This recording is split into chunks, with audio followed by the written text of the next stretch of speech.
NTU President Adam Marcoux back here, put my dad hat away. One of the nephews this year did not go to a teacher. It went to a paraeducator.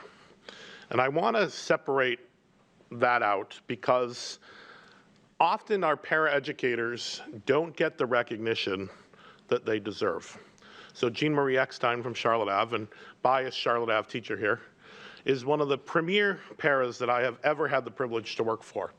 And why I bring this up and separate her from her 12 colleagues at one is our paras in general do not get the credit, the acknowledgement, or the salary, you knew this would come to their contract, that they deserve. We, as a district, would not survive our day without the dedicated paraeducators that are in our schools. When I started teaching in first grade in 2008, I shared a paraeducator with my colleague. We got to pick the schedule that she had with our 2 classrooms and made it work for us. We could be flexible in when we needed coverage. Fast forward, I went to 5th grade, got promoted to 5th grade, to the big kids who could tie their shoes and zip their coats. And I had 31 students, my 2 colleagues had 31.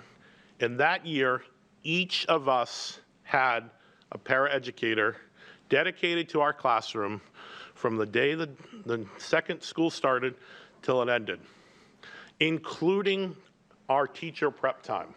And I mention that because having them part of our 5th grade teacher prep time meant that the 3 of them and the 3 of us as educators, the 6 of us met almost every day, and we moved kids from reading groups to math groups to this to that based on their needs.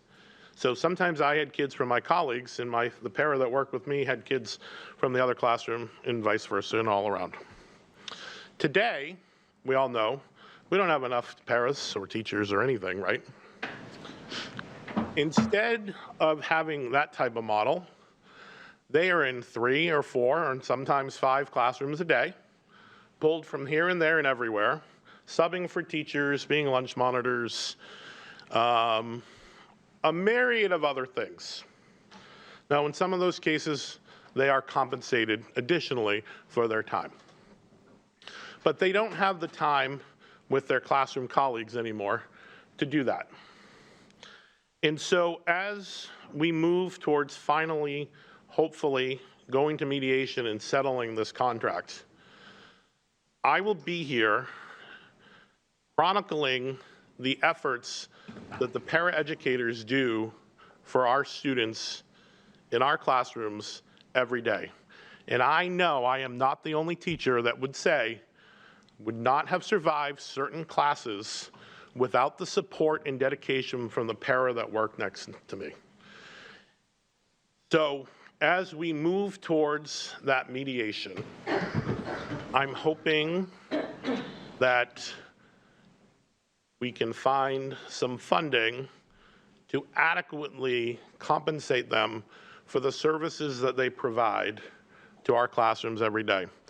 And as one of the Board of Aldermen said in the last contract that we ratified, they are the most bang for our buck, but we need some more bucks.